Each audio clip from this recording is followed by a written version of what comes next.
오늘 우리에게 주신 하나님의 말씀은 다니엘서 11장 20절부터 35절의 말씀입니다. 구약성경 1253쪽입니다. 다니엘서 11장 20절부터 35절의 말씀을 드라마 바이블로 낭독합니다.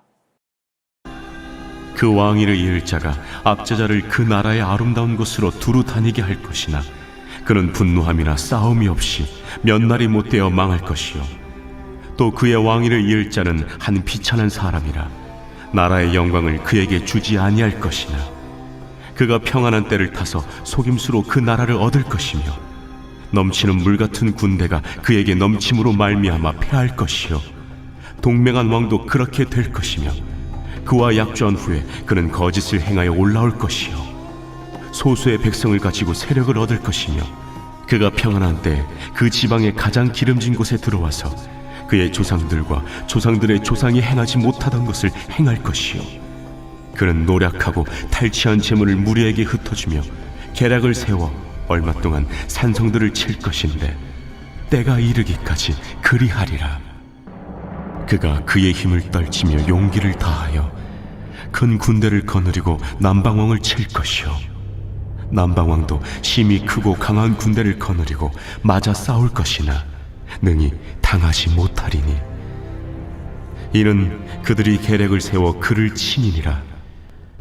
그의 음식을 먹는 자들이 그를 멸하리니 그의 군대가 흩어질 것이요 많은 사람이 엎드려져 죽으리라. 이 두 왕이 마음에 서로 해하고자 하려 한 밥상에 앉았을 때 거짓말을 할 것이라. 일이 형통하지 못하리니 이는 아직 때가 이르지 아니하였으므로 그 일이 이루어지지 아니할 것임이니라. 북방 왕은 많은 재물을 가지고 본국으로 돌아가리니 그는 마음으로 거룩한 언약을 거스르며 자기 마음대로 행하고 본토로 돌아갈 것이며 작전된 기한에 그가 다시 나와서 남방에 이를 것이나 이번이 그 전번만 못하리니 이는 기띔의 배들이 이르러 그를 칠 것임이라. 그가 낙심하고 돌아가면서 맺은 거룩한 언약에 분노하였고 자기 땅에 돌아가서는 맺은 거룩한 언약을 배반하는 자들을 살필 것이며 군대는 그의 편에 서서 성소 곧 경고한 것을 더럽히며 매일 드리는 제사를 폐하며 멸망하게 하는 가증한 것을 세울 것이며 그가 또 언약을 배반하고 악행하는 자를 속임수로 타락시킬 것이나 오직 자기의 하나님을 아는 백성은 강하여 용맹을 떨치리라. 백성 중에 지혜로운 자들이 많은 사람을 가르칠 것이나 그들이 칼날과 불꽃과 사로잡힘과 약탈을 당하여 여러 날 동안 몰락하리라. 그들이 몰락할 때 도움을 조금 얻을 것이나 많은 사람들이 속임수로 그들과 결합할 것이며 또 그들 중 지혜로운 자 몇 사람이 몰락하여 무리 중에서 연단을 받아 정결하게 되며 쉬게 되어 마지막 때까지 이르게 하리니 이는 아직 정한 기한이 남았습니다. 평안히 주무셨습니까? 새벽 예배를 드리는 것이 쉽지 않습니다. 그러나 이러한 시간을 하루하루 드리는 시간 가운데 주님이 우리에게 힘 주시고 우리를 점점 성장케 하실 것을 믿습니다. 아멘.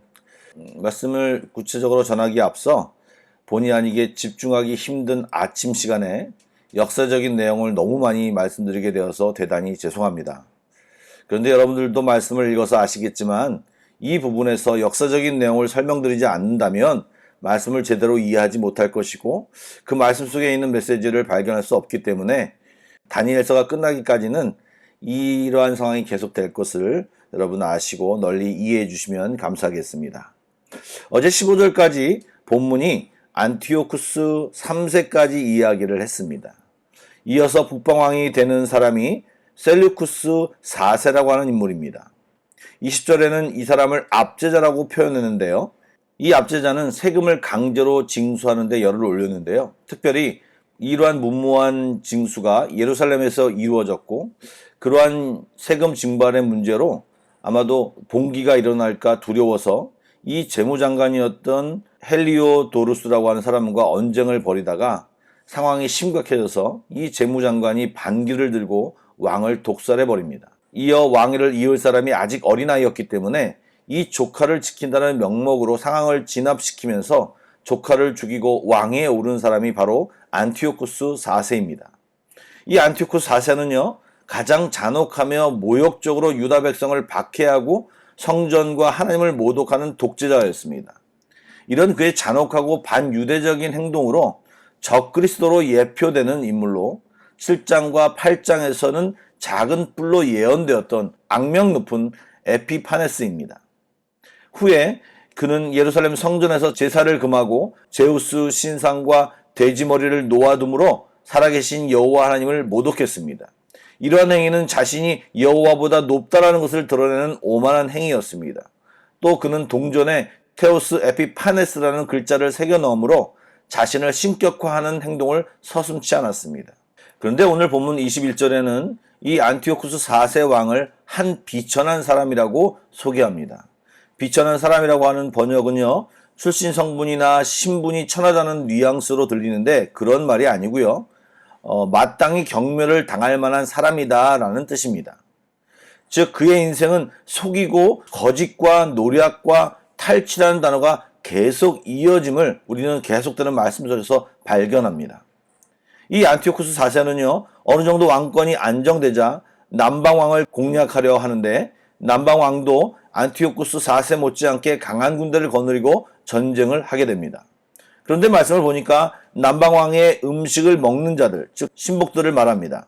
그들이 남방왕을 배반하고 안티오쿠스 4세를 도움으로 남방왕의 군대는 흩어지고 많은 사람들이 죽게 됩니다. 그 후 남방왕과 북방왕이 서로 평화 협약을 체결하는 시도로 밥상에 앉았지만 서로 해하려고 거짓말을 하여 일이 어그러집니다. 이렇게 제대로 된 협상은 이루어지지 못했지만 안티오쿠스 4세는 많은 재물을 가지고 돌아갑니다. 이렇게 본토로 돌아가는 과정 속에서 안티오쿠스 4세는 예루살렘을 지나가게 됩니다. 그런데 그 예루살렘에서는 여러 가지 일들이 그동안 있었습니다. 안티오쿠스 4세는 이미 사독계열의 대제사장인 오니아스 3세를 몰아내고 뇌물을 받아서 자신들이 기용한 대제사장들을 임명했는데요. 그 대제사장을 몰아내고 한 사람이 자기가 대제사장 자리에 앉았다는 이야기를 듣고 안티오쿠스 4세는 예루살렘의 성소를 약탈합니다. 안티오쿠스 4세는 이때 안식일을 맞이하여 모여든 사람들을 남녀노소를 가리지 않고 8,000명이나 되는 사람을 학살하고 예루살렘 성전 깊숙이 들어가 금제단 등 성전 물품들을 약탈하고 금장식을 벗겨가며 값비싼 기물을 빼앗고 감추어두었던 보물들을 찾아내서 모두 약탈해 갑니다. 이런 약탈 후 본국에 귀환했다가 안티오쿠스 4세 왕은 다시 애굽 원정을 떠납니다. 약세에 있던 애굽은 로마군을 동맹으로 끌어들입니다. 30절에 등장하는 기띔의 배들이라고 하는 것은 바로 로마군을 뜻합니다. 이렇게 로마군이 안티오쿠스 4세를 침으로 안티오쿠스 4세는 후퇴할 수밖에 없었습니다. 이렇게 전쟁의 패배에 대한 낙심과 수치가 가득했던 안티오쿠스 4세는 화풀이 아닌 화풀이를 유다 백성들에게 쏟아냅니다. 안티오쿠스 4세 왕은 아폴로니우스 장군을 보내어 예루살렘을 정복하고 매일 드리는 제사를 폐하였는데 성전 제단에서 제우스에게 돼지를 제물로 바치는 헬라식 종교개혁을 단행합니다. 안티오쿠스 4세가 나타나면서 함께 소위 헬레니즘 개혁가들이 등장했는데 바로 유대교 배교자들입니다. 이 배교자들은 포로 귀환 후 신실한 전통주의자들과 극심한 대립을 하게 됩니다. 안티오쿠스 4세는 이러한 배교자들을 이용하여 속임수로 유대인들을 타락하게 만들지만 이에 저항하여 여전히 하나님 편에 서는 하나님의 사람들은 더욱 강하고 용맹하게 됩니다. 그래서 지혜자들이라고 표현하는 이런 사람들이 이러한 상황 속에서 박해를 당하는데 그들이 당한 박해가 어떤지 33절에 묘사되어 있습니다. 칼날과 불꽃과 사로잡힘과 약탈을 당하여 여러 날 동안 몰락하리라 라고 묘사하고 있습니다. 그들이 이렇게 박해를 받을 때 조금 도움을 주는 사람들이 있다고 하는데 바로 역사상의 마카비 혁명에 참여한 자들입니다. 다니엘서 저자는 이 마카비 혁명에 참여한 사람들을 호의적으로 얘기하지 않습니다. 약간의 도움을 주지만 결국 여호와의 신앙을 버린 배교자들과 결합할 것이기 때문입니다. 35절은 그렇게 죽어간 지혜자들의 죽음과 그 이유를 이렇게 말합니다. 그들이 무리 중에서 연단을 받아 정결하게 되며 희게 되어 마지막 때까지 이르게 된다라고 증언합니다. 지금 본문의 내용이 그냥 어떤 역사적인 상황을 나열한 것 같지만 저자는 그 내용 속에서 하나님의 사람들에게 몇 가지를 말하고 있습니다. 이 세상의 악한 역사를 그대로 보여주면서 하나님이 이 모든 것을 보고 계시고 비록 신앙의 지혜자들이 박해를 당하고 몰락의 상황을 겪지만 역사의 결과는 항상 하나님의 승리의 역사였다는 것을 우리는 기억해야 할 것입니다. 결론을 알지만 과정 속에서 우리가 알아야 할 것은 우리가 살아가는 날 동안에는 믿음으로 박해 날들을 이겨내야 할 때가 있음을 알게 해줍니다. 이런 말씀은 역사상에 나타난 수많은 기독교 박해 사건을 생각할 수도 있고 또 어떤 박해는 아니지만 믿음을 지키기가 어려운 상황 속에 있는 사람들을 가르치기도 합니다. 어려움과 어쩔 수 없는 상황에서 신앙의 배교와 중단하고 싶은 마음이 생길 수도 있는 것이고 실제 그런 배교의 상황이 있음을 이야기하고 있는 것입니다. 여러분, 이겨내야 합니다. 그냥은 이길 수 없지만 믿음으로 이겨내야 합니다. 믿음으로 보이지 않지만 기대하며 오늘도 순종하며 전진해야 합니다. 주님은 말씀하십니다. 내가 너를 지켜보고 있으며 내가 너의 모든 것을 잘 알고 있다. 사랑하는 성도 여러분, 주님만이 답입니다. 주님만이 승리입니다. 아멘. 본문 속에서 안티오쿠스 4세에게 저항했던 그룹은 두 그룹입니다. 마카비 혁명을 주도한 사람들이 그 첫 번째인데요. 성경은 이들이 지혜자들에게 조금 도움을 주었다고 하지만 성전이 더럽혀지는 상황 속에서 분노한 백성들을 한마음으로 모을 수 있는 명분과 지지 세력을 얻기 위해 민족적 신앙적 의식을 이용하여 안티오쿠스 4세를 대항했던 것입니다. 결국 그들도 시간이 지나자 하나님과 함께한 사람들이 아니었고 북방왕과 결합함으로 궁극적인 해결책을 주지 못했습니다. 즉 변질된 것이죠. 다른 그룹은 비폭력으로 수동적으로 저항한 사람들입니다. 박해 속에서도 배교를 거부하고 끝까지 믿음을 지킵니다. 성경은 그 결과 연단을 받아 정결하게 희게 된다라고 말합니다. 여러분, 고통과 고난의 유익이 바로 이것입니다. 하나님의 인도하심을 믿고 믿음으로 기다리면 그 과정 속에서 우리는 연단되어져 정결하게 되고 신앙이 성장하게 된다는 것입니다. 현재 고난 속에 계신 분들은 고난이 유익이다 이런 말을 들을 때 어떻게 받아들일지 모르겠지만 성경은 분명히 고난이 유익이라고 고난 속에서 연단되어지는 과정을 겪는다라고 분명히 이야기합니다.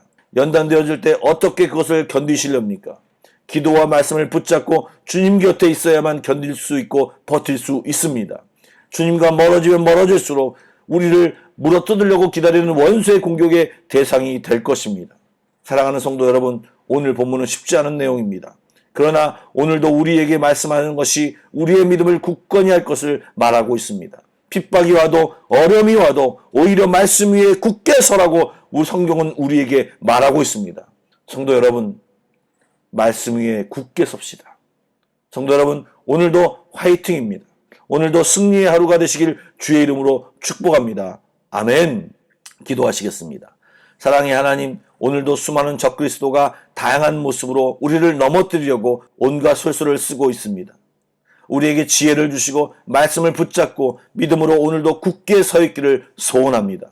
믿음을 쏟아내지 않고 힘겹지만 넘어질 것 같지만 주님 곁에 머물기를 소원합니다. 주님 도와주시옵소서. 주님 우리를 기억하여 주시옵소서. 주님 함께하여 주시옵소서. 그렇게 하실 주님을 신뢰하며 예수님의 이름으로 기도드립니다. 아멘. 오늘도 찬양 한 곡을 붙이겠습니다. 찬양을 묵상하신 뒤에 Pray Together 1, 2, 3 기도 제목으로 기도하신 뒤에 개인 기도로 나아가겠습니다.